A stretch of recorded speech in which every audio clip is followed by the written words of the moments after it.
So it's great to see all of you this morning. I'll be moderating today's portion of this seminar. And so welcome back if you were with us last night to the second half of the Buddhist Study Center's Spring Seminar. And it is called Dharma Through the Eyes of Youth. Today we're focusing on our younger generation, or kind of like a mid-generation of Hongwanji members who have continued to be part of their temple sanghas or active in other activities. And through this seminar, we're highlighting these individuals who play major roles in leadership as well as organizations outside of the Junior YBA, such as the Young Enthusiastic Shinshu Seekers Camp. You guys know it as Yes Camp, and programs which developed recently like the Munshinto Project and the Youth Buddhist Leadership Group. And so these individuals will be sharing their experiences growing up in the Hongwanji community with the impacts that the Dharma has had in their lives. And so if you have any questions throughout their talks or throughout the morning, please feel free to write them in the comments and we'll address them as time permits. So our first speaker today is Jacob Tang, who is the former youth specialist with the Honpa Hongwanji mission of Hawaii. And in his younger days, Jake belonged to Kona Hongwanji and was a member of Junior YBA. So after leaving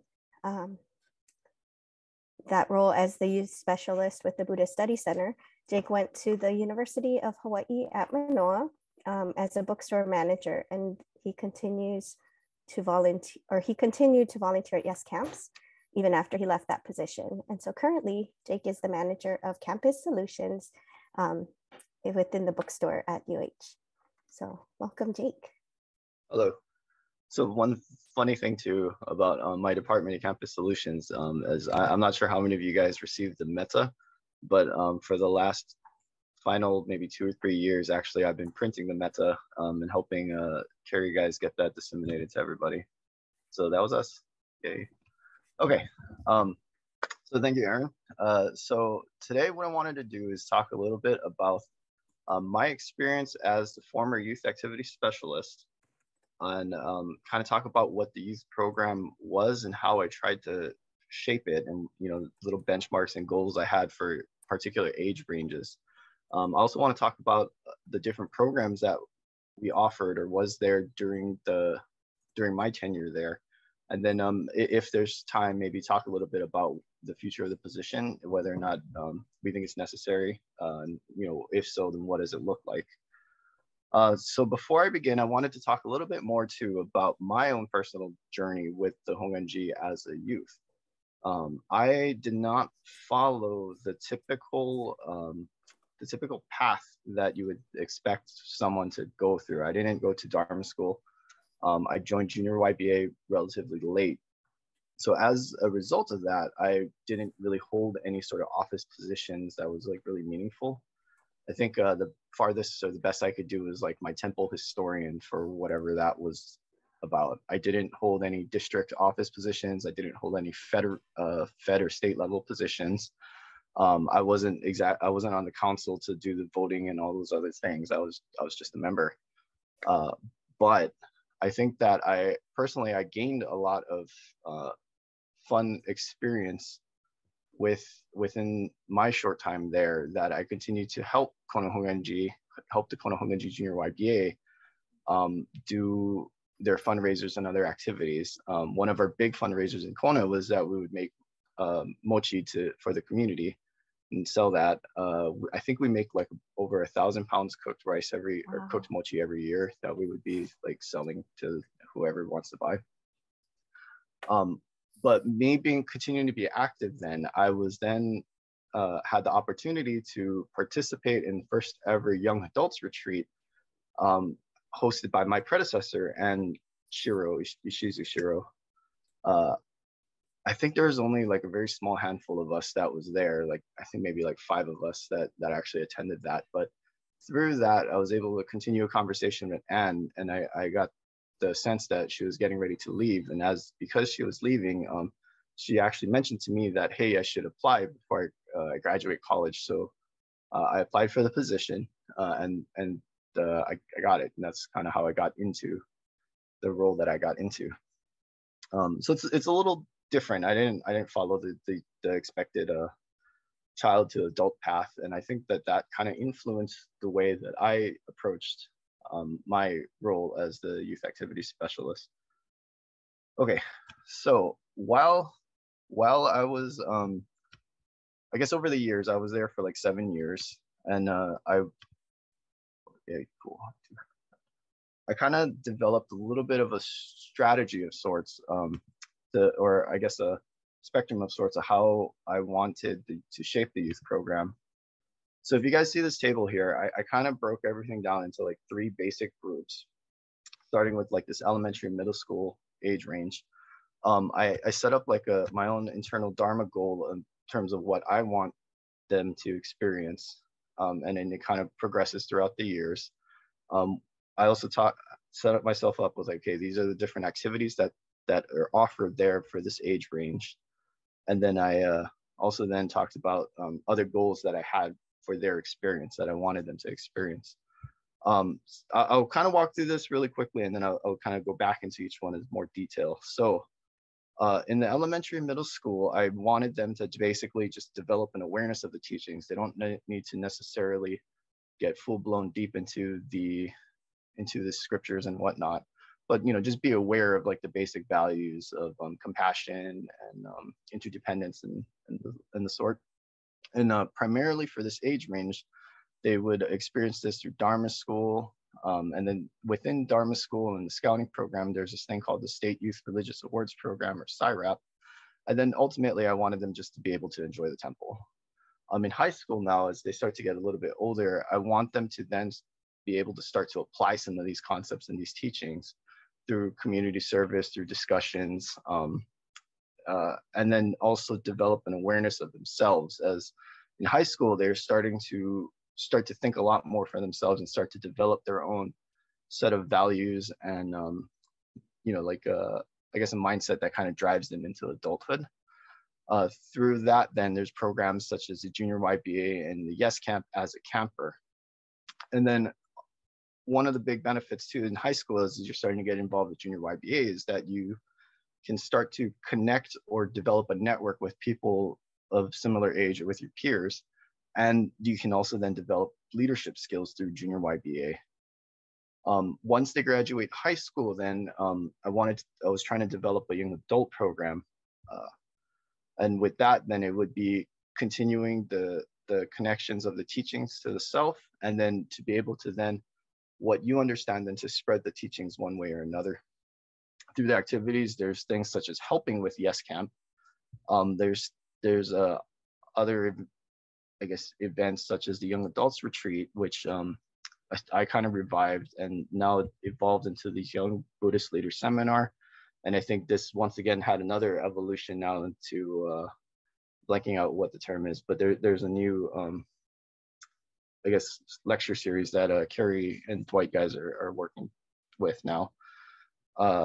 Some of the other goals that I wanted the people that were involved as young adults to really develop personally, be it leadership, be it professionally, even just the individual opportunity. And then I want them to also be able to apply a lot of these Junior YBA leadership skills that they've had and translate that into being a young adult, more independent and out there on their own. Okay, so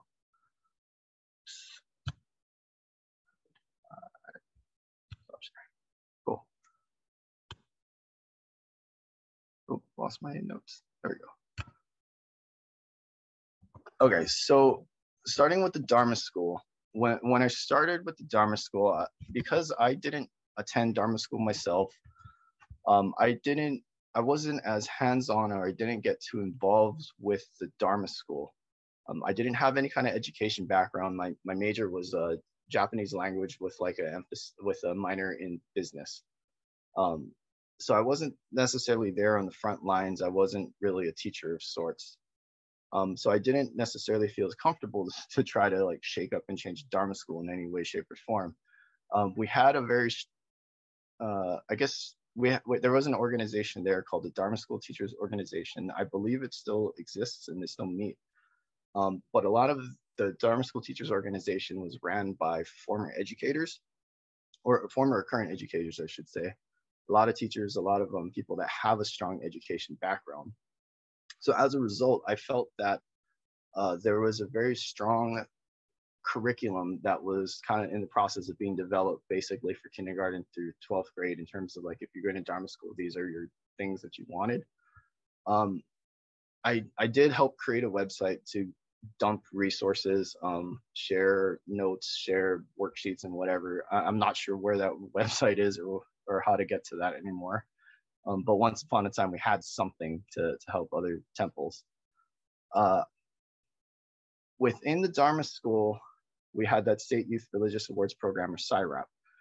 This was basically, I believe it was geared to be more of a specialized curriculum, a more advanced curriculum, to learn a little bit more of the details, and then in the process get like an award for it.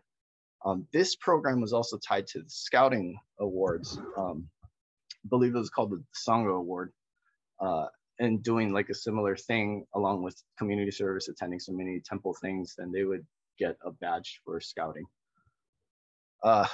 If I remember correctly, though, there was a couple of weird things that was going on, where part of the curriculum was that they needed to attend like a yes camp or junior yes camp. However, I discontinued the junior yes camp, and they were too young for yes camp, so I'm not sure how some of these things were met. The way it basically worked, though, was that I would only get a letter or memo from whatever teachers would say, hey, here's a list of people that completed it, please send us a medal. And so I would just send off the medal, and that would kind of be that. I didn't get really involved with that beyond just disseminating the medals that were kept in my office. So where do I think the Dharma school should go? I think that the Dharma school, as I was leaving, the Dharma school, I think, was shifting slightly away from more of the stricter curriculum-based type of learning. And it was starting to become more of a experience-based type of thing, where they would have the opportunity to put into practice a lot of the teachings, whether they remember it or not. They get to do more activities and not so much sit in the classroom. And I think that's great, because a lot of these kids, they go to school 5 days a week, and you know, on the weekend they probably don't want to continue to be sitting in the classroom and sit down and listen. They want to be doing things. They want to focus on more of, you know, fun activities. One of the coolest things that I remember was one of the activities that was going on, I think, was Carol Valentine from Kauai was talking about this, was they would decorate a piggy bank for themselves, and then they would every so often donate, put money into the piggy bank. And then once they got so full, they would take whatever they had, I believe, and then donate it to an organization. The concept of this was Dana. So by doing that, now they have a fun activity, they're getting a Buddhist lesson, they're doing something good for the community. And I think activities like this is awesome. I think this is where the Dharma school should, you know, these kinds of activities is where I feel the Dharma school should start to shift and evolve into, rather than sit down, listen to a teacher, do worksheets, and try to learn that way. Okay, so moving on to the middle school, high school age, where they start to get involved with Yes Camp. So Yes Camp is by far, in my opinion, is one of the most important activities for the youth program. This was my first major activity as a high schooler with the Hongwanji, and I had an absolute awesome time. This basically was one of the big reasons why I was so passionate, I think, about trying to help and continue to help and continue to share this event and keep this going as best as I can. For these high schoolers, maybe late middle schoolers, I feel like that this was a first chance for them to really travel, be on their own, to be free, and to be able to express themselves within a safe and controlled environment. Within the camp itself, we also provided a huge opportunity for them to get very introspective and develop that understanding of the self. We do a lot of activities. A lot of planned activities. We have a Dharma talk. We have mixers and games. We do campfire. We do a thing called cabin bonding. We have this candlelight ceremony. And through all of these, they have the opportunity to listen to the Dharma, to try to internalize it, to express themselves, and then I believe, grow based on being able to express themselves, because they're forced to think about it. The Dharma talk, and I saw we have a number of former speakers in here too, but the Dharma talk is given by a speaker, minister, lay. I think a couple times we even had the camper or counselors be the speakers themselves. So they would talk for a little bit, and then we would get into breakout sessions where they have the opportunity to discuss whatever the topic is about. The topics from my experience range going all the way from like Shinshu happens to doing like musical based thing and expressing yourself through music, to the concept of Ichigo Ichie and sharing gratitude. And so it's a lot of high level, I shouldn't say high level, a lot of large concepts that then we can pare down into smaller focuses, and they have a chance to listen and reflect and talk about it.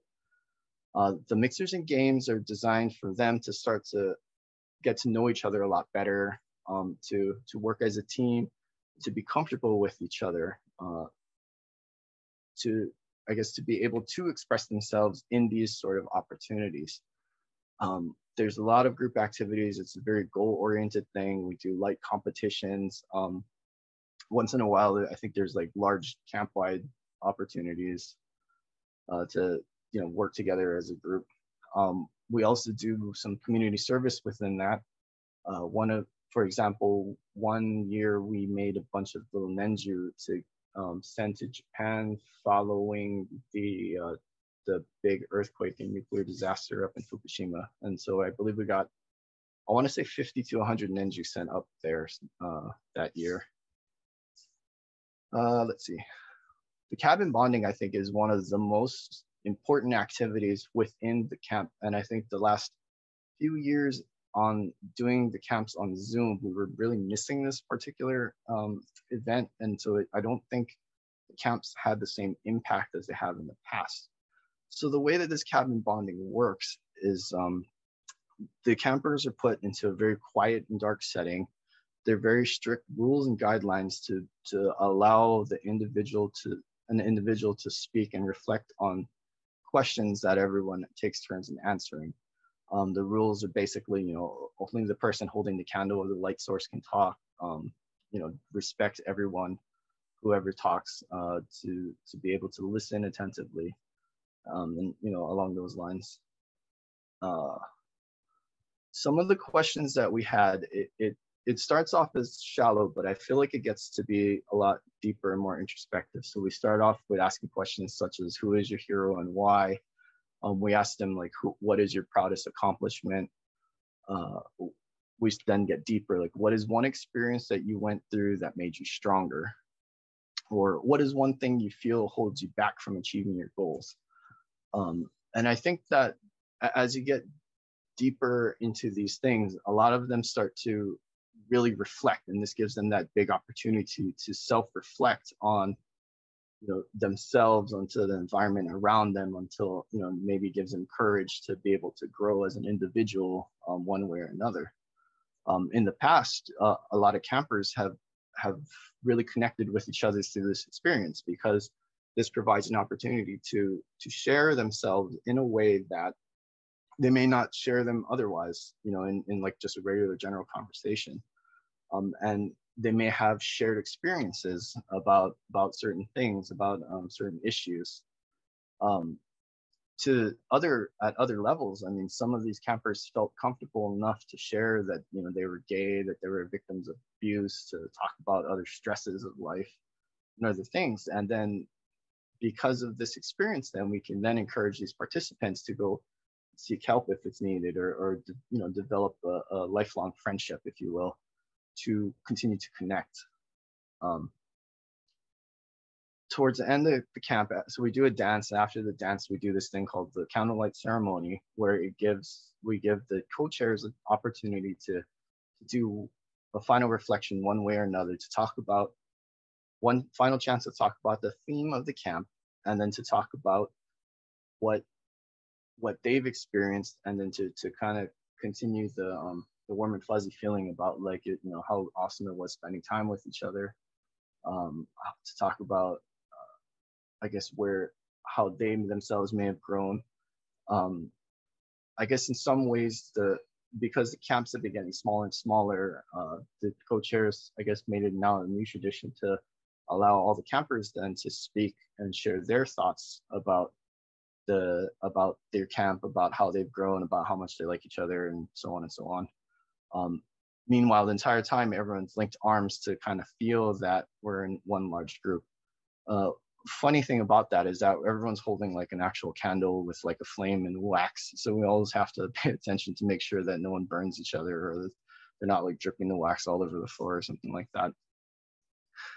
And then at the very end of this candlelight ceremony, we do this thing they call a hug train, where one person starts to hug the person next to them, and then they continue down the line hugging each individual. Meanwhile, the next person kind of follows that person. And it's a really awesome and wholesome chance, I think, for everyone to reconnect, or to connect at a one-on-one level, especially for, I guess, from the perspective of like the chair and co-chair, it gives them an opportunity to thank all of their staff and whatnot. I feel like that Yes Camp, developing this friendship, developing these bonds at Yes Camp, then feeds into Junior YBA. At least for myself, this was the thing that made me most excited about joining Junior YBA, was like the friends that I developed in my first Yes Camp. Okay, so Junior YBA, I think, is kind of structured to be similar to the lay association, where there's a temple level, a district level, state level. There's like quarterly state meetings. Most districts or uniteds do monthly state meetings. There's an annual state convention, general membership. And I feel that Junior YBA is an opportunity for them to learn leadership, to learn how to plan events with the guidance of an advisor or someone to help them. This gives them the opportunity to experience Buddhist values.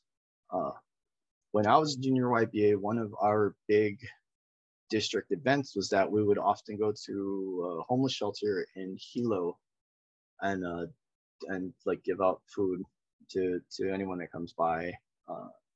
And I thought it was a really interesting opportunity to kind of see the community, to give back in that way. Growing up in Kona, we don't necessarily see these things in Hilo, but it's a problem that exists everywhere. Let's see. Even at the state level, I think this planning for convention gives them a huge opportunity, gives the juniors a huge opportunity to learn how to plan things at this higher level, to be able to help them like start to think about coordinating flights, to think about how hotels bookings go, to be able to communicate all of these important informations about the event, and kind of sets them on a path to be able to be more independent as once they leave and become living more on their own.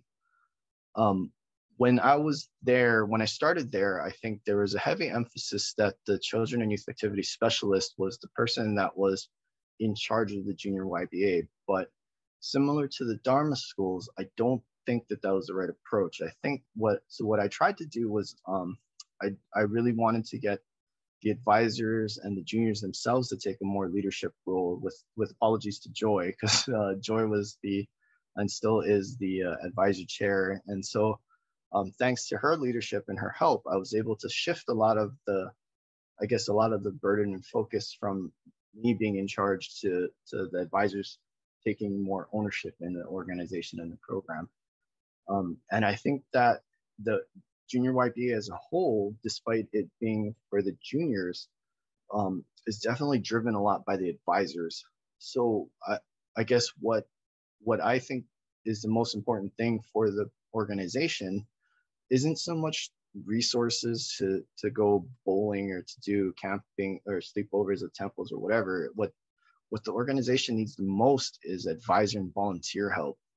A lot of these advisors have been doing this for how many years now, and it's a lot of the same advisors from when I started to when I left, and I give them all the credit in the world because I know how tiring and time consuming this is. But I think that the organization, in order for the organization to thrive, is that they need advisors, they need volunteers at all levels, starting from the temples at the grassroots and kind of working your way up to this higher levels and things. So at the state convention, I think it works very similarly to the lay convention, where there's a general membership meeting, they do resolutions, they talk about specific issues, they go into breakout sessions. One thing I've noticed is that every convention they learn a dance of some kind, be it like samba or hula or other things. We've also done community service events, we've done crafting events. I think Oahu is very big, but they on doing a question and answer panel from ministers. So this gives the juniors the opportunity to ask ministers any kind of questions they want about the religion or about themselves or anything. There's a banquet where they give out awards for outstanding juniors, Mr. and Miss Junior YBA. I guess that changed now, right? It's just, I'm not sure what it's called, but I think they dropped the gender specifics of Mr. and Miss.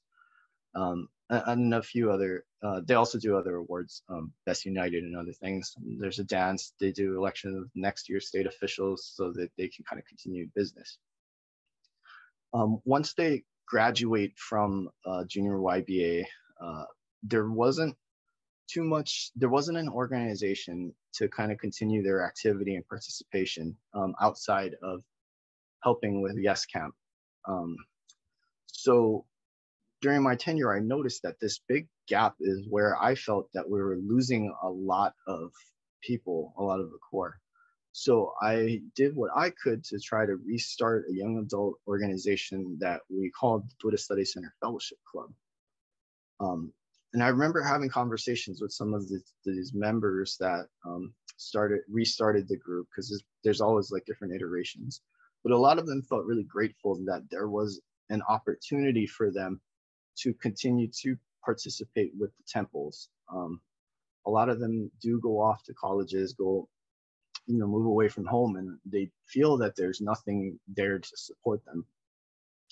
So I think that this is a huge or important organization to kind of continue their participation, continue them within the Hongwanjis to be members, to be contributing members to temples and other things. Through this, they are starting to develop themselves and learn to be adults. So this is a shift from being these dependent children into being independent adults. And so this also then provides opportunity to be a support network for each other. And a lot of the folks that were involved when I helped restart this group, I'm still in constant contact with today. And it's awesome to seeing so many of them now getting married, getting, starting their own families and whatnot.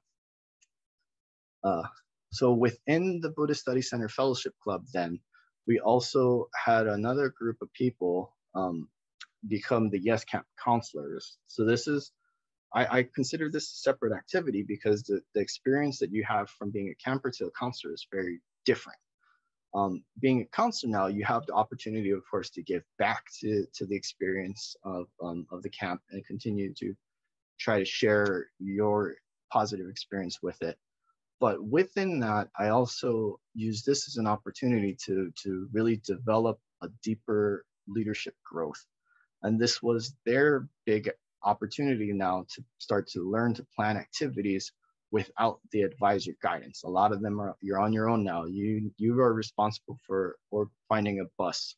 You're responsible for checking out the flights. You're responsible for procuring T-shirts. You're responsible for booking a DJ, and so on and so forth. This, you guys are on your own. You're adults. You figure it out. If you need help, then you can come and ask questions.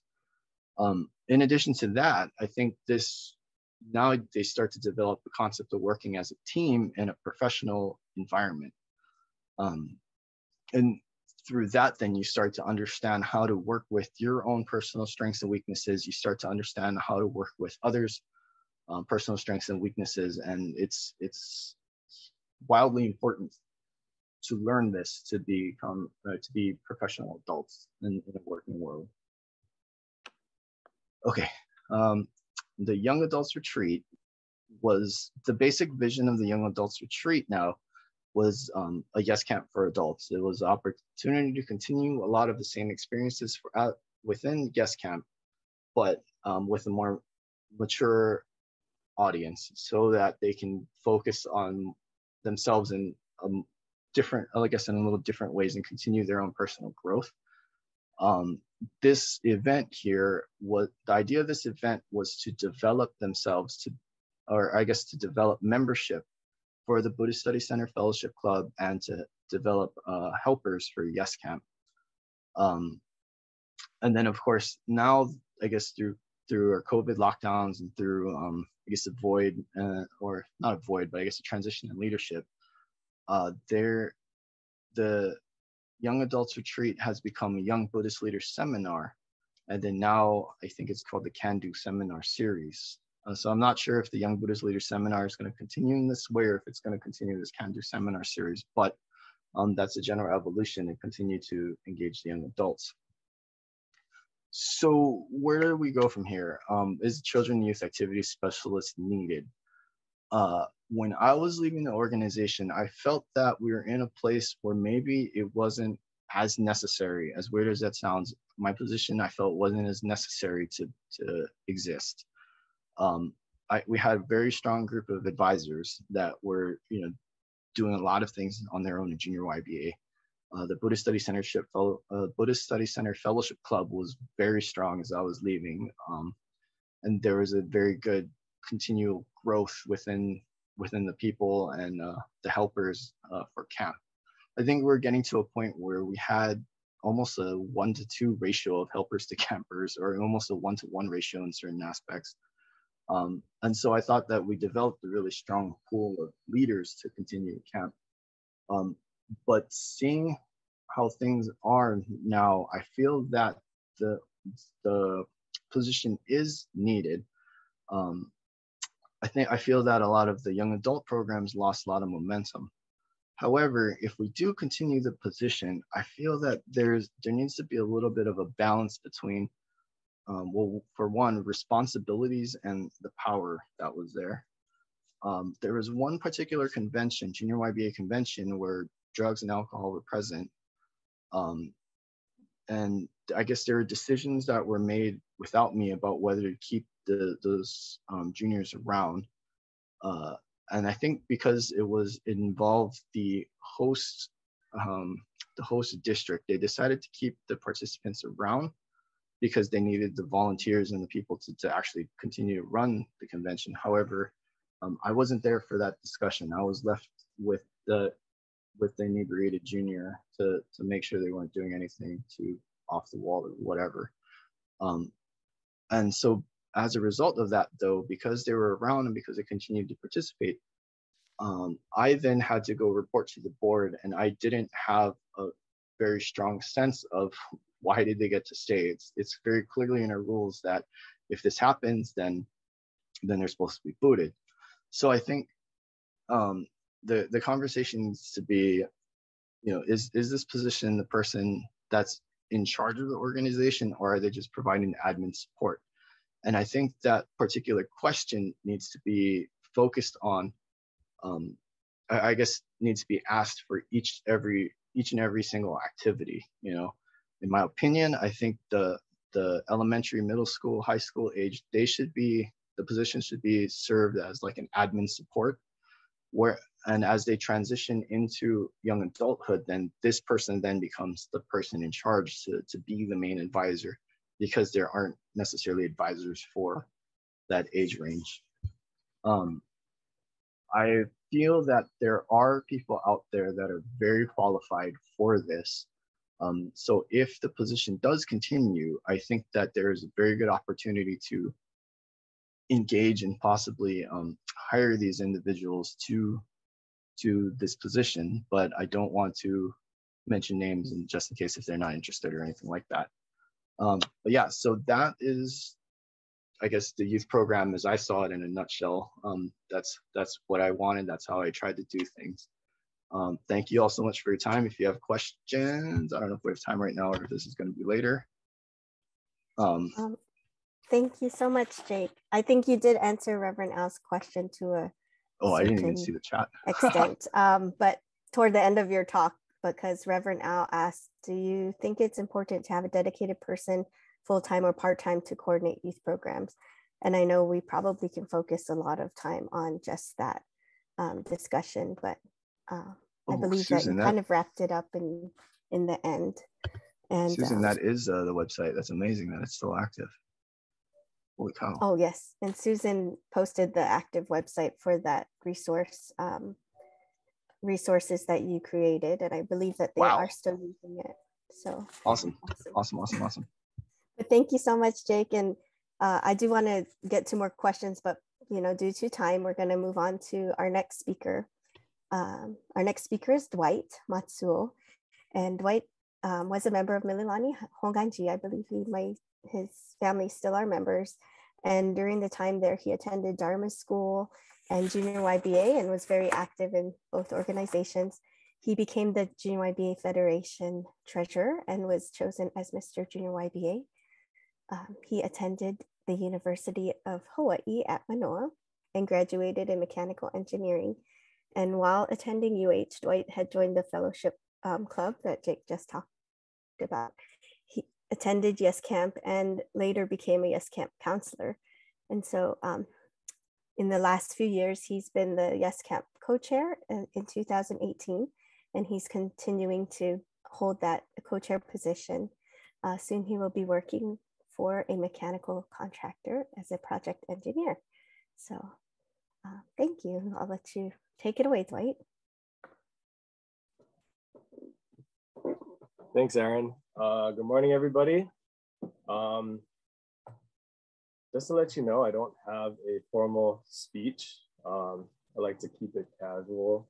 But I kind of wanted to share my, I guess, my journey through the Hongwanji, how I ended up as a Yes Camp co-chair and, part of the Monshinto project, and, why I stuck around.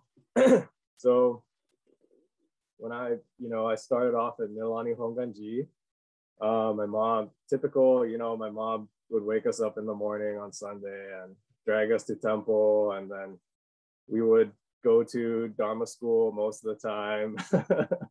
And when I was a kid, I kind of didn't understand why going to temple was important. But now I think I do. And then on the way home, what made it more agonizing for me as a kid was, and to make sure that me and my brother and my sister were paying attention to the Dharma talks, my mom would quiz us about the lessons that we should have learned during the Dharma talks. So, we soon realized that we needed to pay attention and really actively listen to what the ministers were saying, which was a blessing in disguise. So from there, I got involved in Junior YBA, kind of because the older kids that I thought were cool and looked up to were part of Junior YBA, and I wanted to be like them. So it's since I'm gonna be at temple on Sunday anyway, and I'm gonna be involved in the Hongwanji, I might as well do what the cool kids are doing.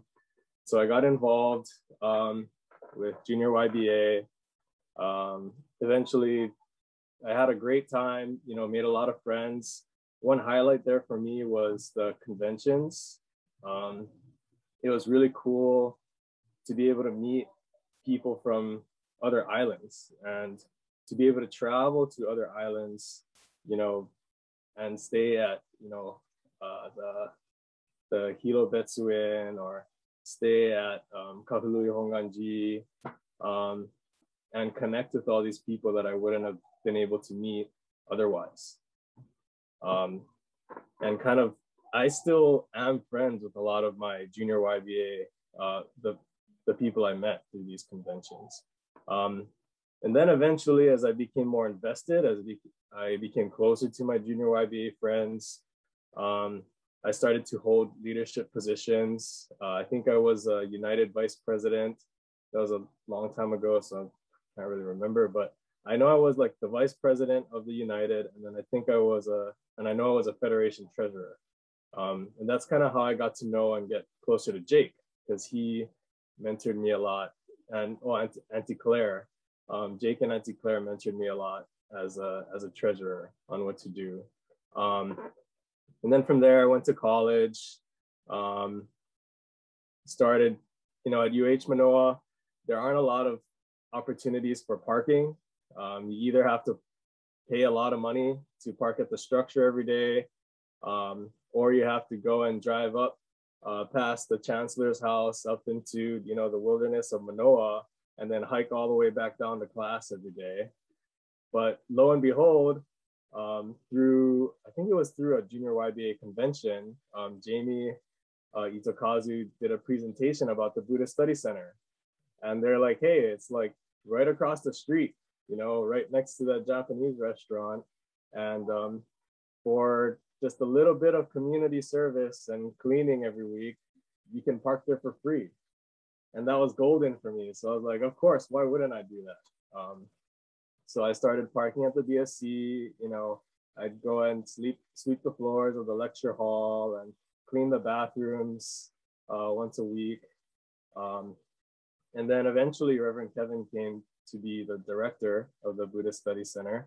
And we kind of started to, me, Jamie, and Reverend Kevin and the other people who were parking there started to create a welcoming environment and a place for fun, and add all these things. Like, he asked me, what do students need, and that was when at that time everybody started to buy hydro flasks. That was like the big craze, and now everybody has hydro flasks and Yetis. And I was like, oh, it'd be cool if I had a place to refill my hydro flask with cold and filtered water. So, he brought in a Minihuni water machine, and that was that. And then we all started going there to refill our water and hanging out. And then I got involved. Eventually, Jake roped me in to become involved with, or to go to my first Yes Camp, which was kind of odd because I was in college and I was a little bit older than everybody else. And I hadn't done it in high school, but I was like, sure, what the heck? Went to my first Yes Camp, had those amazing experiences that Jake mentioned during his presentation with, and the thing I think that stuck out most for me was, through activities like cabin bonding, where people really got vulnerable, like how Chihiro was talking about yesterday. It was that everybody, left their internal shields and their armor at the door, came in, as who they are. And, we all embraced each other for exactly purely who we were.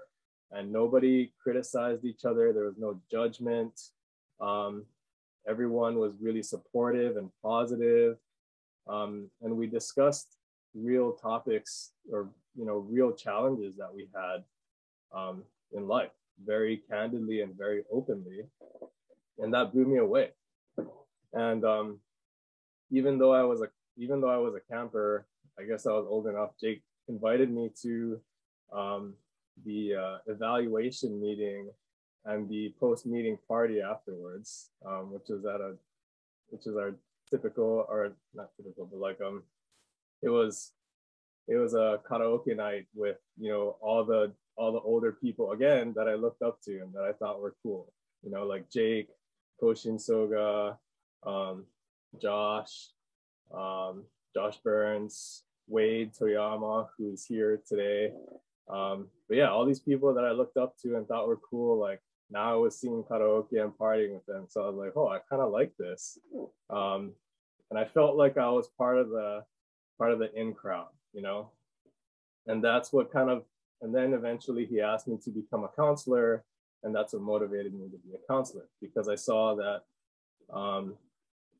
helping out and organizing this camp, which was a huge, it's a huge production, kind of contributed to the qualities that I looked up to in all these older, cool people.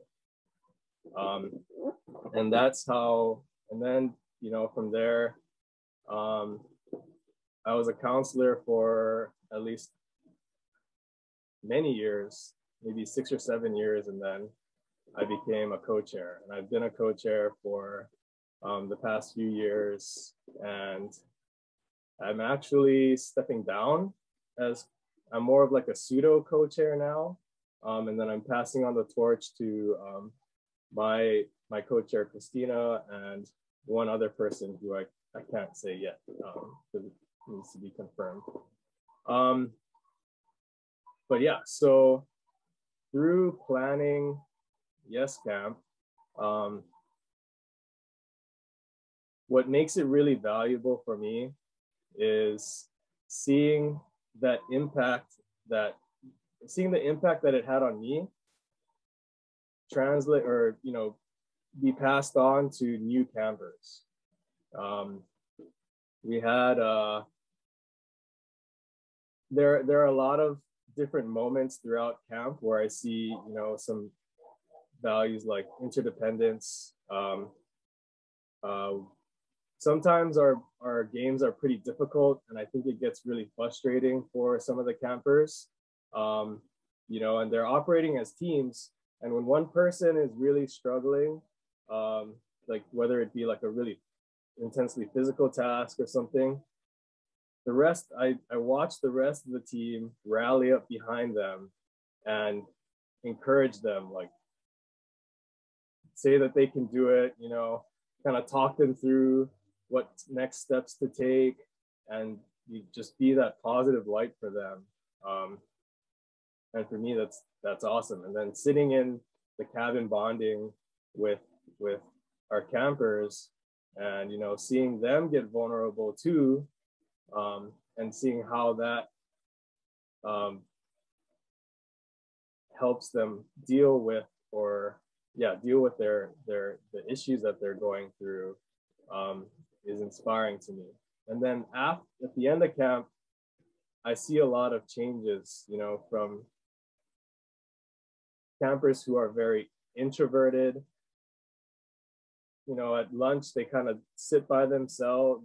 They try to sit by themselves. We don't let them, because we come and bother them eventually. But they're trying to sit by themselves, or they're very like withdrawn, and, you know, kind of they're participating in the activities, but they're, you know, kind of just going through the motions, to like the third day where they're like totally blossomed, and like Mr. or Mrs. or, you know, popularity, and like talking to everybody. And there's this glow and this light about them that I didn't see, you know, when they first walked into registration, or when they had their first Dharma discussion. And for me, that's really inspirational, you know, and it validates that what we're doing has an impact on these young Hongwanji members. So that's kind of why I stick around. And then also through leadership positions, being a counselor for Yes Camp, you have to learn how to be responsible. We're responsible for our campers. We're responsible for, like Jake said, you know, finding good transportation for them. We have a budget to work with. We're responsible for cooking the food, organizing, you know, logistics, and working under a schedule. So as a co-chair, it's kind of like I'm a project manager, where I create the time, our major deadlines, and kind of encourage all the other counselors to stick to those deadlines, and we overcome issues, and we learn a lot about leadership and workplace skills. And I think I am going over time. So yeah, there's a lot of value for the campers, for the youth, and there's a lot of value for counselors, you know, being part of Yes Camp and planning it, and seeing that has really helped shape me into who I am today. And I'm really grateful for it. And that's why I'm here. That's why I continue to help. And yeah, that's, so I'm, yeah, so thank you to the Hongwanji. Thank you for all these opportunities. Thank you to Jake. Thank you to Auntie Claire, and everyone who's had this impact on me and given me these opportunities. Okay, so I see a question from Joy. Oh, sorry, Aaron, I'll let you. I was going to say thank you, Dwight. There's a question from Joy. So since you see it, do you want to go ahead and just talk real short about your experience with the Monshinto project, what it is maybe, and just give like a brief summary of that for people that might not know what it is. Okay, so the Monshinto project, the way I see it is we're somewhat of a think tank for the Hongwanji to create activities and opportunities that will, you know, be beneficial for the community and bring people in. I think one of my big goals is to appeal to that void that Jake had mentioned in the young adult group, and to find a way to bridge that gap from the high school generation to, you know, early new families, or, you know, like middle-aged Hongwanji members. And what we do is we brainstorm ideas. We look at, okay, you know, what type of things are the community interested in? You know, food is a huge thing. Gatherings like bondance, and then how can we come up with new ideas, new ways of doing things to appeal to those needs of community members, to make them want to come and get involved with the Hongwanji. And then we have a little bit of a subsidy. We have some budget to go and kind of prototype our ideas and see if they work, and then kind of gather more information and say, okay, this worked, this about this event worked, this about this event didn't work, so we can bring those two together and we'll try this. So yeah, essentially we're a think tank for the Hongwanji, and we're trying new ideas and finding ways to evolve. Any other questions? Okay, that's really awesome, because I think some of us that are attending even may not have known about this project or the think tank. So thank you for sharing that. And of course, if people have questions, they can ask later on about that. But yes, thank you for sharing all of your experiences and your journey as a Yes Camp counselor and co-chair. So, okay. Next up, we have Wade Toyama, and Wade attended Dharma School and Junior YBA at Kahului Hongwanji. He was the Kahului Hongwanji's Junior YBA unit president, and also was an attendee at Yes Camp 20. He was fortunate to be a participant at the Young Buddhist International Cultural Student Exchange, also known as BSC, around 2002. Wade continued his education at the University of Hawaii at Manoa.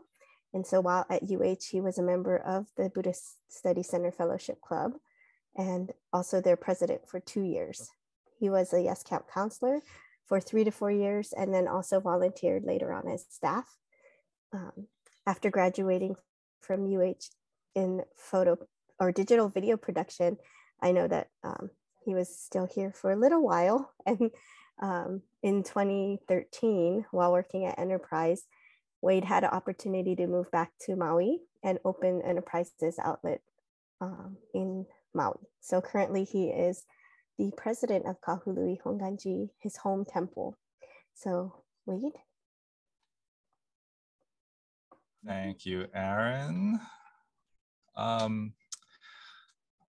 Zoom is telling me my internet connection is unstable, so hopefully I don't cut out too frequently. Yeah, so I believe I'm talking to give my perspective as a temple president. So I'm gonna try to summarize that into I guess 3 areas. It's how I got involved in the Hongwanji in the first place, how I got involved in temple leadership, and some challenges and opportunities that's in my position as a temple president. As stated in my introduction, I basically grew up around the Hongwanji. You know, I kind of did the whole deal, the temples, preschool, Dharma school, junior YBA, Ibixi, yes camp, you know, the whole deal. And, you know, probably like most kids, I was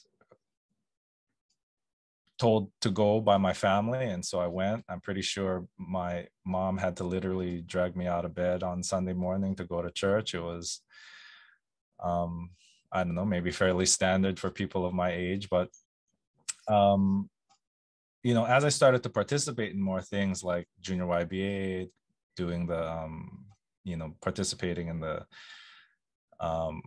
junior YBA conventions, Yes Camp, Ibixi, you know, it got more interesting and I made a lot of friends. And so I started to get more and more involved.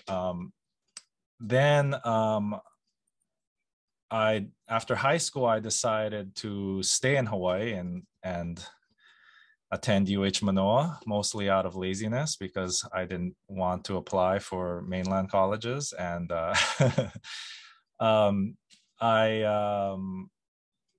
so while I was a freshman at UH Manoa, one of my friends who I knew from junior YBA, he kind of encouraged me to start going to Sunday service at Mo'iliili Hongwanji, and then to join the Buddhist Study Center Fellowship Club. And with that came, you know, being a Yes Camp counselor, and especially my involvement with the BSC. You know, I think, you know, even though I went from Maui to Oahu, it's not like a big change like going to the mainland, but you still feel kind of alone in a new place. You know, I don't have my high school friends that I used to see every day, right? And so the BSC and the Fellowship Club kind of became this place I can go to and kind of belong to. And you know, it's, you know, it went from being something that like somebody told me, hey, you should go, or something like that. Anyway, yeah, so I you know, the BSC was kind of like a second home for me. And you know, and as I started getting comfortable living on Oahu, you know, the BSC went from being that comfortable place to actually being somewhat of a resource where I can learn, and it became a place to study and gain experiences. And like Dwight said, it became a place I could park my car. Even after I graduated and started working, I continued to go to the BSC, and Reverend Kevin Kuniuki at the time, who was the director, gave me a lot of professional advice. And so, you know, it continued to be a good resource, and especially some of the BSC events like summer session, the young adult retreat, Nembutsu seminar. It was particularly interesting on a more Buddhist level, I guess. And so then in November of 2012, my life sort of took a pretty sharp turn. My brother passed away. And so, as you can assume, that was kind of a big shock to the family. And then really shortly after that, my department was trying to expand from being an Oahu only department to being on every island. And so there was a chance for me to be the fleet logistics supervisor on Maui, which came with a 25% pay raise and a chance to go back home with my family and, basically live at home and eat my mom's food again. Like, it was, too good an opportunity to pass up, right? I mean, I don't have to pay rent and all of that, right? It was great. And so, so from,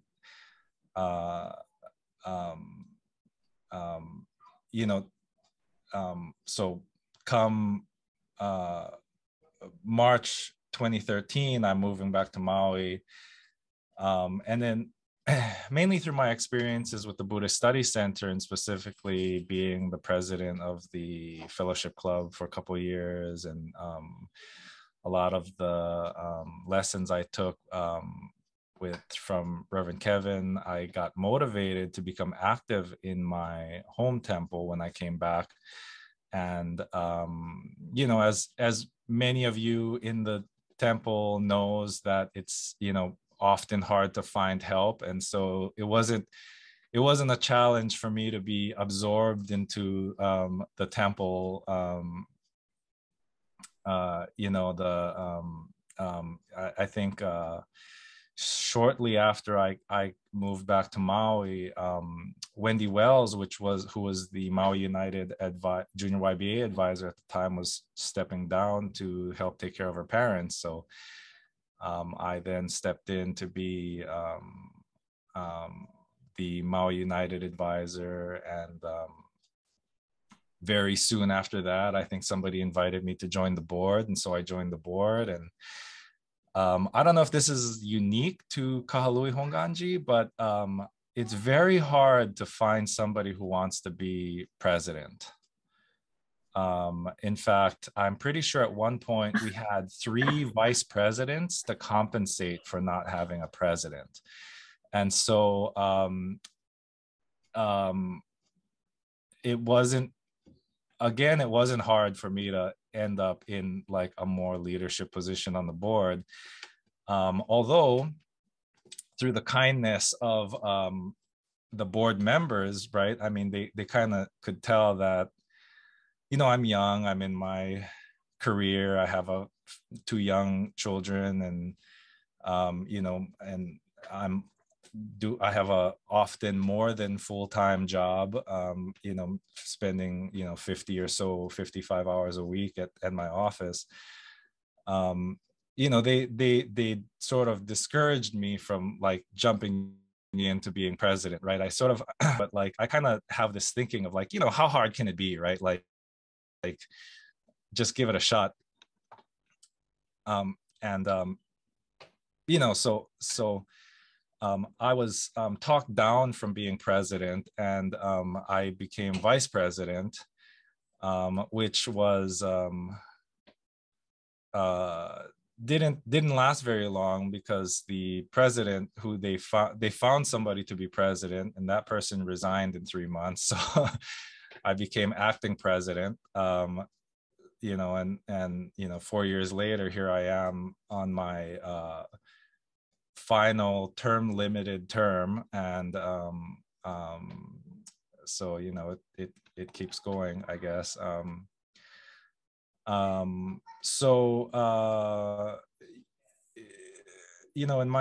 my time as president, I don't remember who told me this. It may have been like Reverend Soga or Reverend Kobata long ago, it's probably not even a Buddhist term, but somebody said that there are as many different kinds of people as there are grains of sand on the Ganges River. And I would say that definitely pertains to our membership. Everybody joined, everybody's a member for, you know, various different reasons. And the people who joined the board to protect those various different reasons. And oftentimes those different reasons come in conflict with one another on the board. You know, one example, when I became president, I was really trying to look for alternative revenue sources for the temple. You know, clearly our membership is getting older and they're getting tired of all the fundraisers. And you know, so I thought, you know, there's got to be a way that we can pull money into the temple without actually doing any work, right? One of our temple members mentioned to me that their son, who was actually one of my friends from Boy Scouts, was planning to start a food truck and recommended we rent them a spot in our parking lot. And I thought that was a great idea because we're Kahului, I don't know if you've ever been to Kahului, Hongwanji, but we're like right in the middle of Kahului. We're right on the main road that runs straight through the middle of Kahului. And it's, you know, there's surprisingly not a lot of options to eat in that area. And so I thought it'd be great.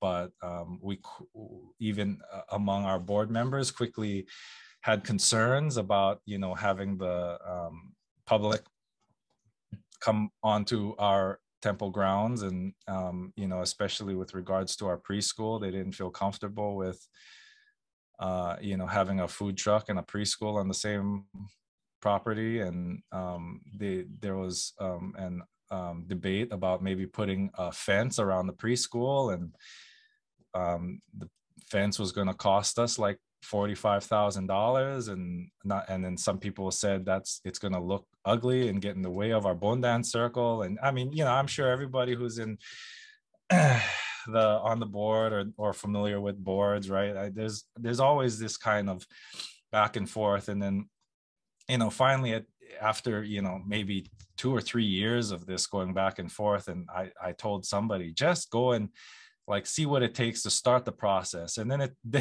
it turns out that because the property next door is a private school, and we're apparently not supposed to have a business within so many feet of a school or something like that. So it wasn't even legally possible for us to have this food truck over there anyway. And then, so anyway,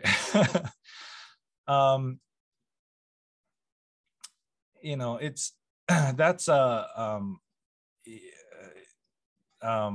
you know, I'm sure these are problems that all temple presidents have, not just me, but, you know, so something more like a more age-related challenge, right? The biggest thing for me is probably that I can't be involved with the temple or even my life as I would like to be, right? I mean, if there's something going on at the temple that needs immediate attention, I can't be there because I'm at work, or you know, I on Sunday I can't take my kids to the beach because I have a board meeting that lasts 4 hours. You know, so you know, and I think that's a problem that's not only like with my age too, right? I think it's kids as well. You know, as the advisor for junior YBA, you know, I think a lot of these days compared to when I was in school, kids have a lot of activities. There's a lot of sports and school activities, extracurricular activities that a lot of kids that I see, at least the kids at my temple, they don't have time for junior YBA.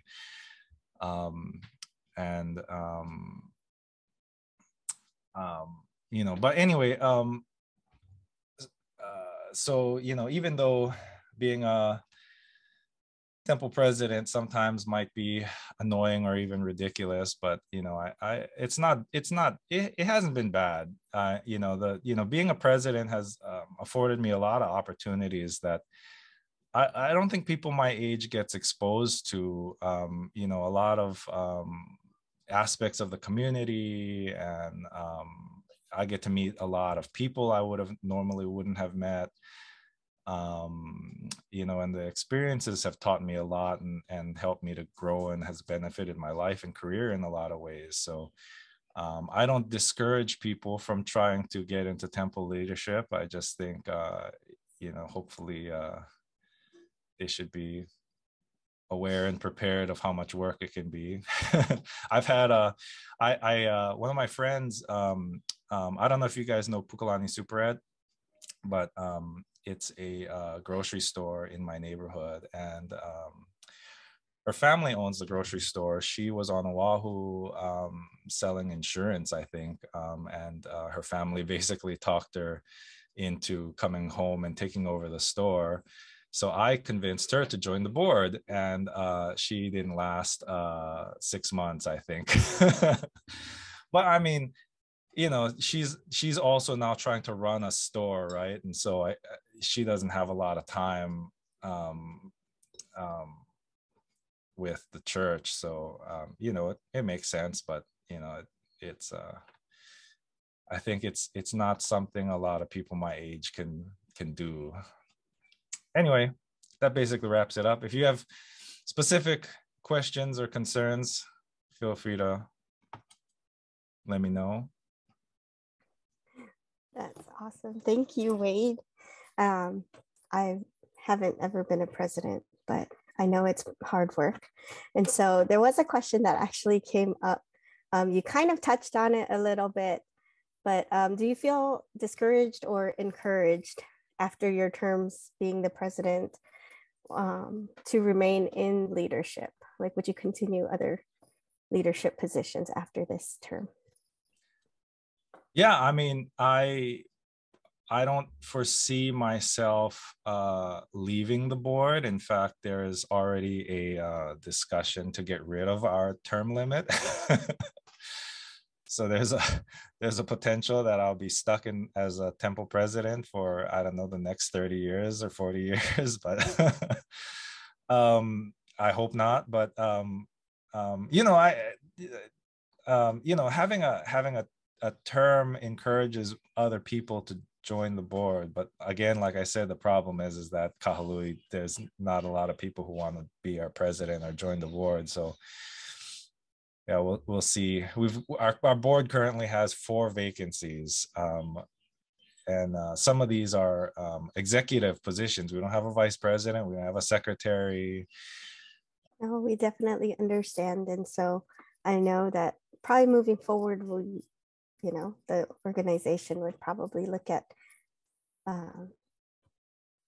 what we can do to help. I would think.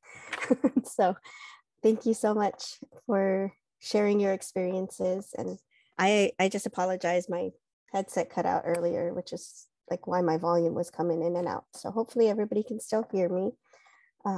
And I know we're running a little bit long on this section today, or our session today. So thank you all for your patience and staying with all of our speakers.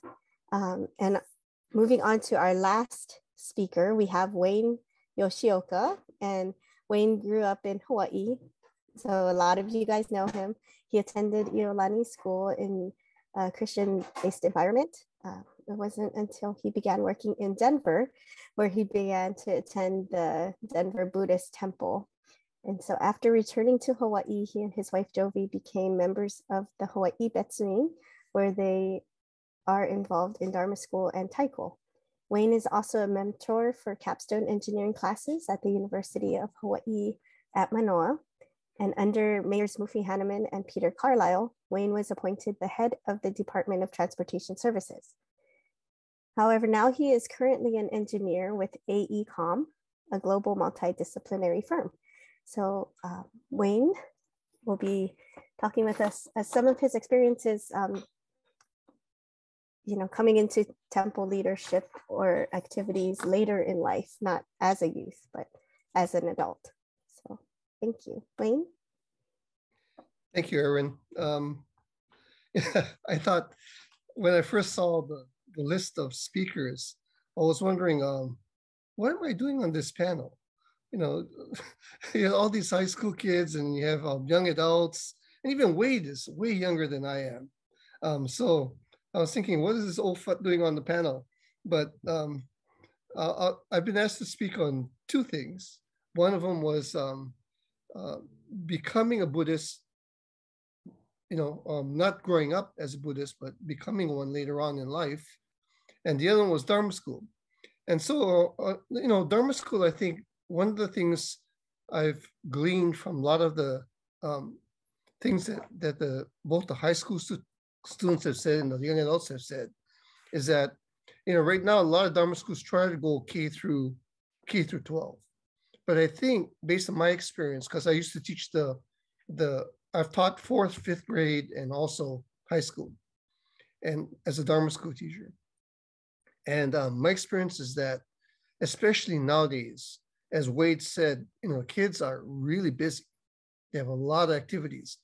And what I've heard is that a lot of the kids and young adults, the junior YBA experience is really the one that was significant to them. That bonding, that fellowship, the experiences that they had. So I would say that, I think one of the things we can do with Dharma school, first of all, is from even maybe middle school, if you can swing it, middle school and above, focus on junior YBA type activities. I think that is what's most meaningful to that age group, rather than trying to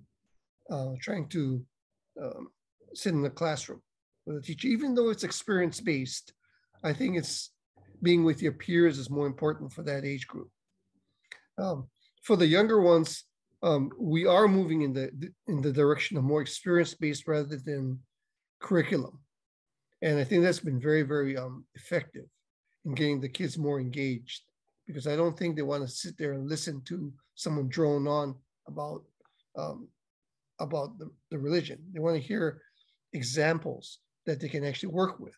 An example of that was when Ohigan, we often talk about balance. So one of the things we used to do was we'd create, what a mobile is, right? The thing that you hang up and everything balances, all different pieces. Well, the different pieces were the 6 paramitas, and we'd create a mobile out of the 6 paramitas and make it balance. So then you say, well, this is about balance, and they get it that way, as opposed to then sitting there and just talking about it. And so I think there's a lot to be done. I think one of the opportunities that have come across through the pandemic is that a lot of the Dharma schools have gone virtual. And we've discovered that by doing that, we've gotten families that normally wouldn't come to Dharma school showing up. And Debbie Kubota was telling me that in fact, they have families from the mainland joining into Dharma school here. And that wouldn't be possible if it wasn't virtual. So I think as we move on from that, there's a good possibility that maybe we can do a hybrid so that we can keep some of those people that have joined us that couldn't otherwise not join us if it was not virtual, while still then going back to in-person Dharma school as well. So how to do that, I'm not sure, but I think that's something worth exploring as we move forward from here. So getting into how I became a Buddhist, not being raised a Buddhist. Now, my parents were really religious, but anytime they did touch religion, it was Christianity. I went to preschool at Polyview Baptist Church, and I did go to Yalani, and Yalani is a Episcopal parochial school. We had mandatory chapel once a week, and we did have to do, we had a class in Bible study and things like that too. And that was required, it was graded, in fact. So you had to pay attention at least a little bit. Additionally, after I graduated from high school, a friend of mine was a Jehovah's Witness, and I was kind of down on Jehovah's Witness, you know. And my friend told me, hey, that's not fair. You know, you don't know anything about Jehovah's Witness. Why? How come you just dissing them that way? And I thought about it, and he was right. I didn't know anything about them, and so I actually studied with Jehovah's Witness for about half a year, and got to know what they were about. And I think that they actually do have a good program. Not for me, but they do have a good program. I don't diss Jehovah's Witnesses anymore, you know. But in the process, I also learned a lot about the Bible, and I think my knowledge of the Bible is pretty good right now. So, but as we moved on and studied, I felt that it wasn't really the religion for me, and that applied not only to Jehovah's Witness but Christianity in general. And that came to head when we were in Denver. I got transferred by my company to Denver, and while living there, I met my wife, Jovi, and Jovi already had a son. So my stepson was getting of age that we wanted to take him to church. And Jovi is not raised Buddhist either. She was raised Christian. She was raised in Simpson United Methodist Church in Denver. She's a Denver native. And in Denver, the Japanese American community, if you do go to church, you go to either the Denver Buddhist Temple or you go to Simpson United Methodist. So Simpson United Methodist was very, very Japanese American church. They had Hinamatsuri at Simpson United Methodist. And in fact, Jovi and I used to bowl on the Simpson United Methodist bowling league. But when it came time to bring Jeffrey, who's my stepson, to church, we thought about it. And both of us felt that the Denver Buddhist Temple was a better choice. And the question is, why? Why did we think that way? And I think, you know, at that time, I don't think it was more instinct than reasoning that brought us there. But as I reflect back now on why we did that, we made that choice, is because even though Simpson was well known to us, and we had many, many friends at Simpson. And I'm generalizing because, you know, it's dangerous when you generalize, because not all, just like all Buddhist religions are not the same, all Christian, all Christian denominations are not the same. But I'm going to generalize anyway. I think the impression I get is the Christian religion is a little more judgmental. You know, in fact, one of the things that really encouraged me was when I heard Chihiro and Jamie last night when they spoke, and they talked about the support they received from their temples when they came out about LGBTQ. You know, to see that acceptance and that support, I think that's one of the trademarks of Buddhism. It's built into the religion. And I think there's that sense of the Christian religion sometimes being more judgmental.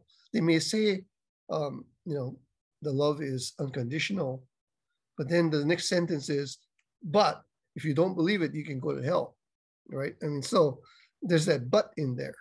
And I don't think there's a but in the Buddhist religion, perhaps.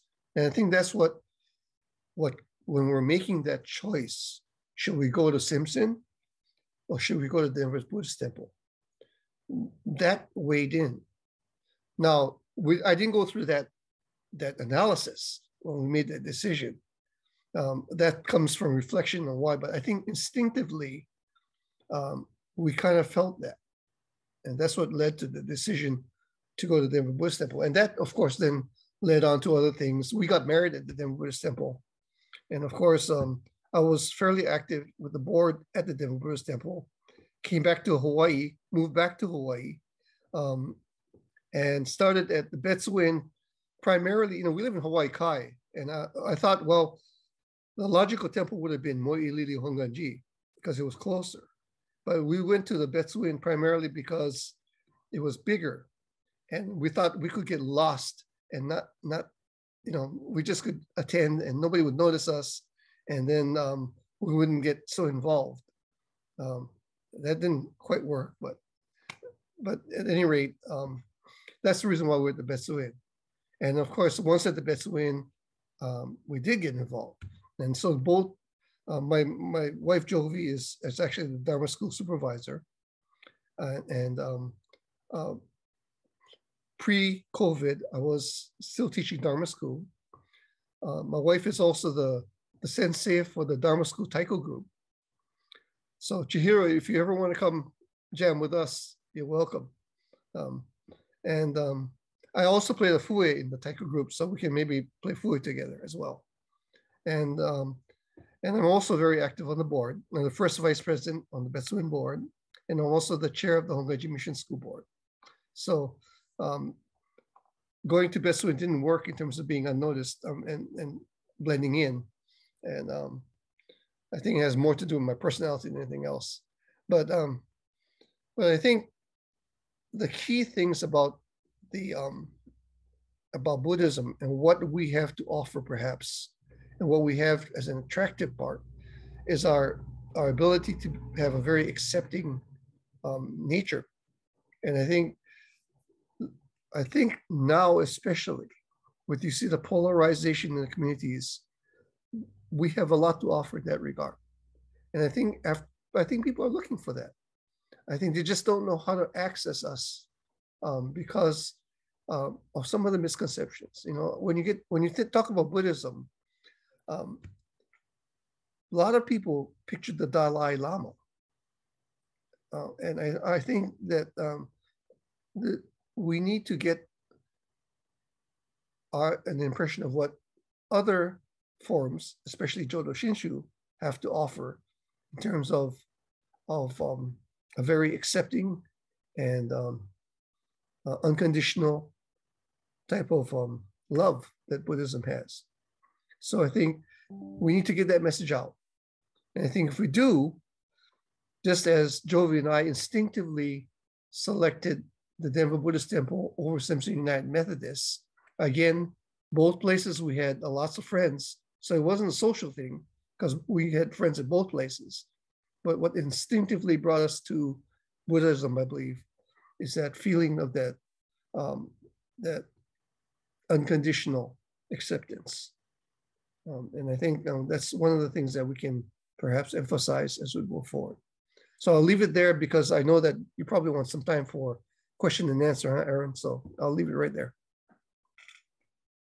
Yes, thank you so much, Wayne. That was some really awesome insight. And I know I don't talk too much about this with my mom, but my mom also grew up outside of the Buddhist temple. So it's great to hear your reasonings. And I know probably lots of people talk to you about outside of this regarding your move and whatnot. And so thank you everybody for speaking. And let me just make sure there's no questions in our chat.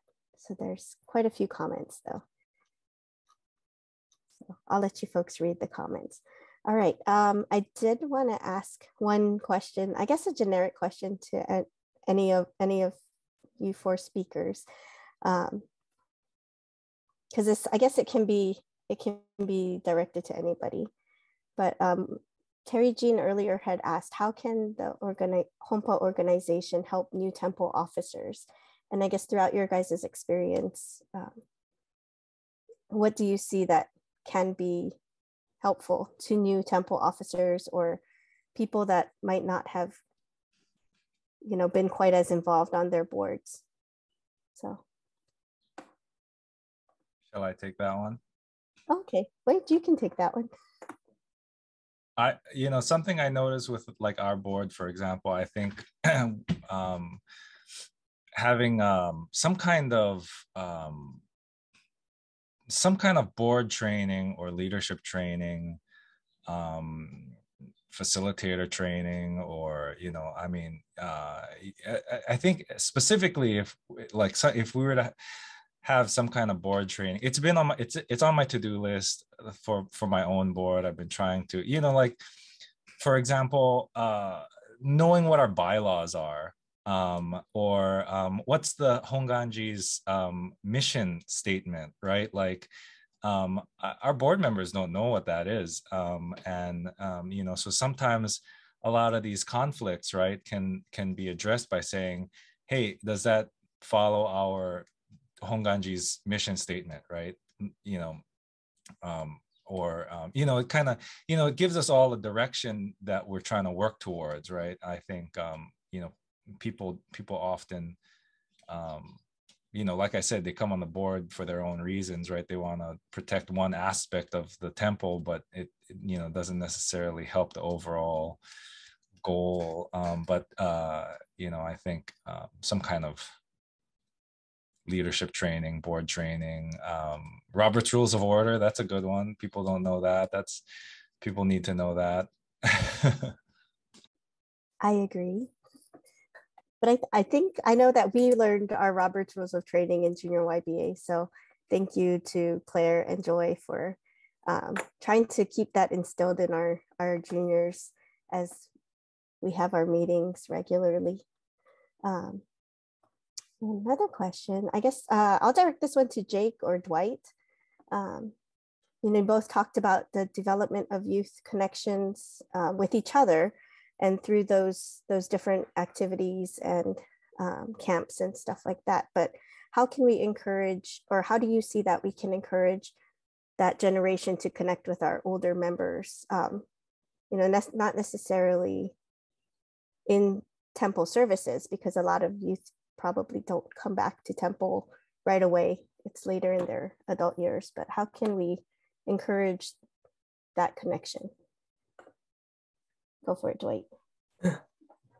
So one way that I think is great, in the temple, we're fortunate to have a lot of really amazing members who have done a lot of amazing things. For example, what I failed to mention in my talk was that Reverend Kevin Kuniyuki, Glenn Hamamura, who I think is here today, Uncle Rodney Moriyama, who is here today, they've given me some mentorship that helped me in my career and that helped me through my senior project in college. And Uncle Glenn still, you know, gives me advice and sends me information on project management. And I still stay connected with Reverend Kevin, who kind of helps me through the Dharma aspect. But it's, I think, a mentorship program, or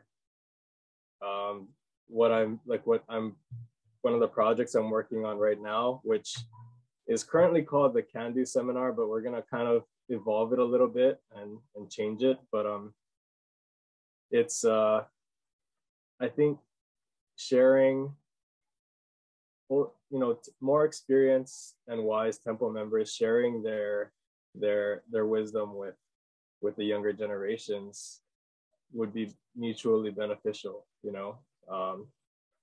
For the younger ones who are looking to develop their life skills, who are going to be entering new careers, going to be, you know, integral parts of the community, for them it helps them get a leg up. And then for you know, the mentors and just the community as a whole, that passing on and propagation of knowledge kind of just helps the human race move forward in general, and more efficiently, I would think.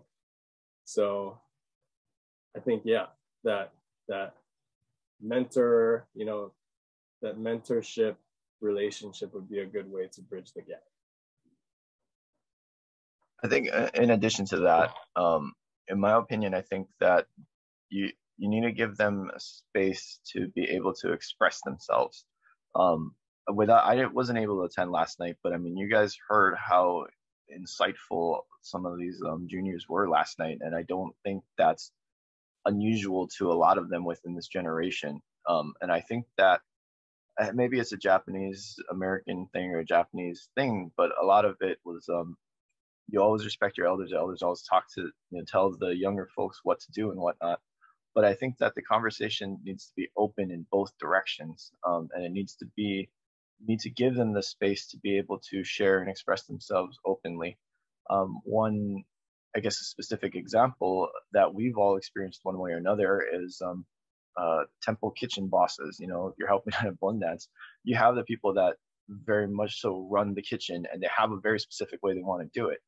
But and they're kind of bossing the other people around in within the kitchen, but that doesn't necessarily open up the freedom for people to feel comfortable to help in the kitchen, and it's not just that, but just every aspect. I think that there's some level of being told too much what to do instead of mentoring to help and explain how to do it or work together.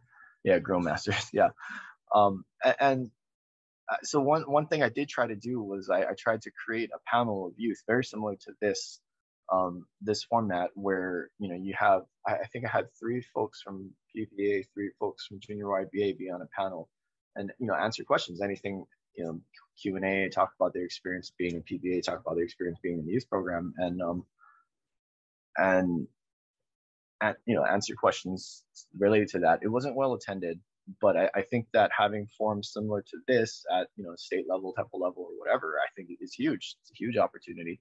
If any of the speakers are on from last night are still on here, I mean, I'm sure that they appreciate that opportunity to come and share, and it also then further deepens that support system that goes kind of both ways.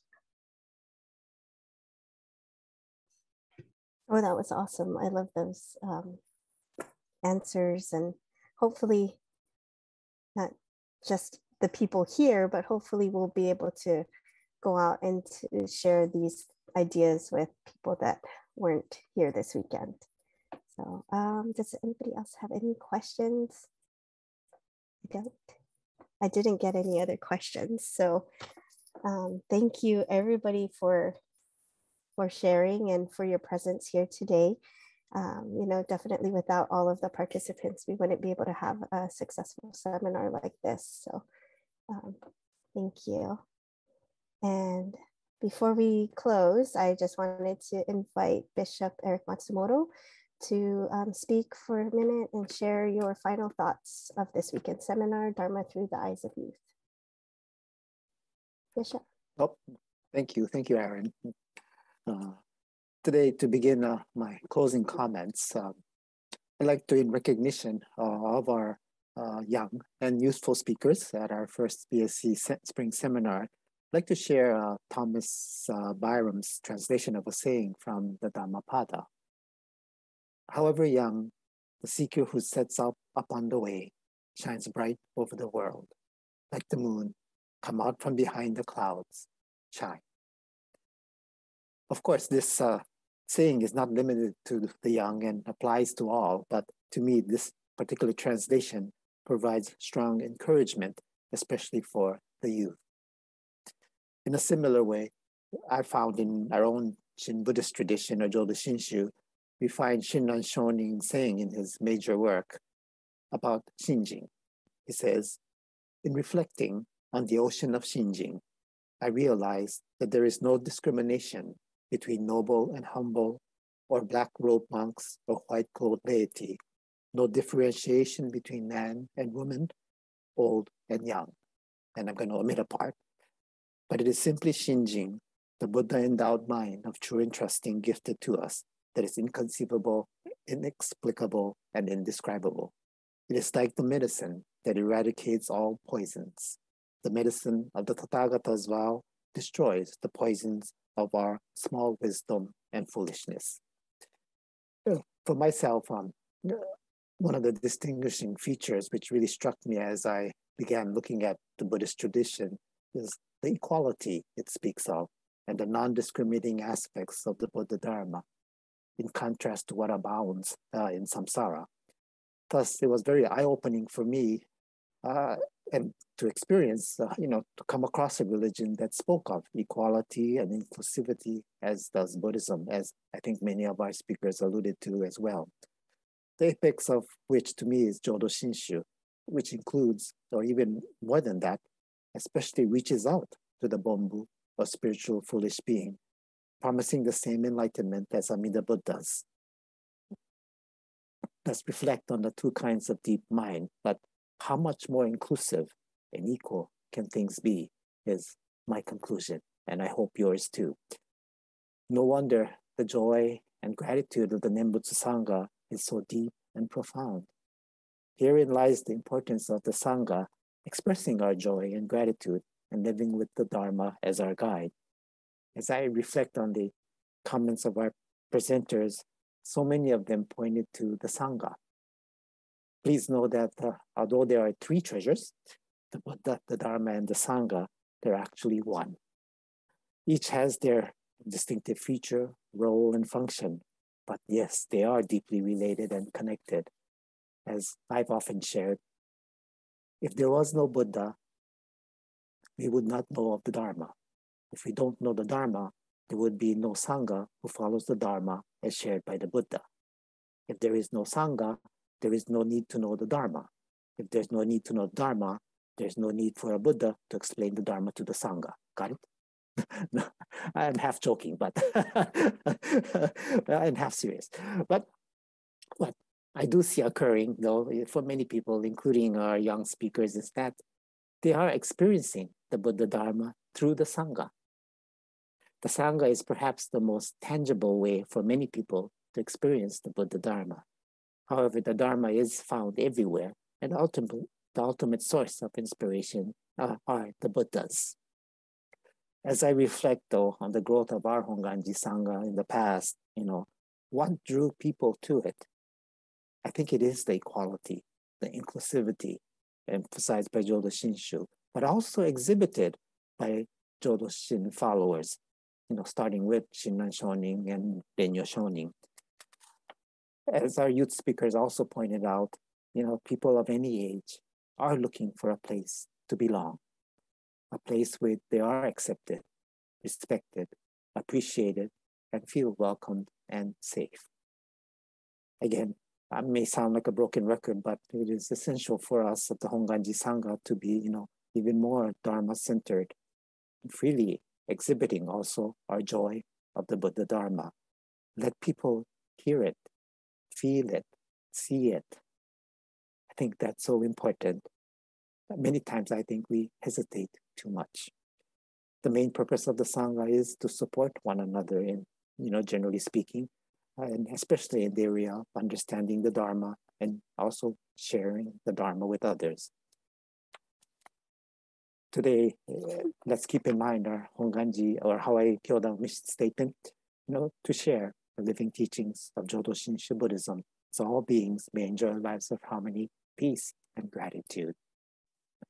And today, finally, to close my comments, I want to express my appreciation and gratitude to the BSC Program Committee chaired by Caroline Uchiyama and other committee members like Reverend Hojo, and supporting staff and volunteers like Carrie Wong and Joy Nishida for their assistance. But most of all, to our presenters and speakers yesterday and today for sharing their experiences, for sharing their Dharma-enriched life. And some of the things that they did share us, were very, very deep and very, very personal. And, I think, to the point that they may have felt that there is some risk involved. But, they were willing to share. And I think some of our speakers shared about the Yes Camp experience, right? I hope that, our entire Sangha is that safe space that, and so today, for me personally, I still feel, although today we may not have the quantity of numbers of young people or even, even our adult members today, but especially for a young youth though, I still feel we do have the quality. And of that, I'm very proud of our young people. But I will share with especially the youth leaders or advisors though, I know I've heard so many wonderful things about Yes Camp and so forth. And my quandary has been, how to protect the safe space that my guest camp has, and yet have more of our members know about BS camp and the value, the significance of it. It's something that I've been wrestling with and have not found a solution. But anyway, but it may, we can extend that, I think. Yeah, how can we get more in the community know about Hongwanji as a safe space, a welcoming space? And so, Dwight, you might have your job cut out for you. No, but anyway, again, but thank you to all of our presenters and speakers. Again, for sharing your perspectives, your insights. Very, very inspirational and informative as well, and it will help us to move forward. And last but not least, thank you to all of you who have logged in. For without your participation as an audience listening, this spring seminar would not be possible either. So once again, to one and all, thank you very much. Thank you, Aaron. I'll turn it back to you. Okay, thank you so much, Bishop. And so, like Bishop said, thank you all for attending. And, I personally hope that each one of you was able to find something this weekend that resonated with you and that connected you to one of our younger members of the temple or newer members of the temple in Wayne's case, right, Wayne? And so with our theme of connecting with others, I feel like this seminar, the Dharma Through the Eyes of Youth, was really impactful for me to learn of what you folks went through and your experiences. And I feel that is a step in connecting with each other. So thank you. And I wanted to just let you all know that Carrie put the link to our evaluation form in the chat. So if you need to save the chat, please save that chat and the link. It will also be sent to you via email. And so thank you in advance for filling that out. We just want to make sure that we're still going to use the answers that you give us to provide other opportunities like this. And so we really look forward to hearing your feedback. So thank you so much. And I know we did go a little longer than our scheduled time period, but it was a pleasure being with you this morning. And thank you all for attending. Have a wonderful weekend and stay safe.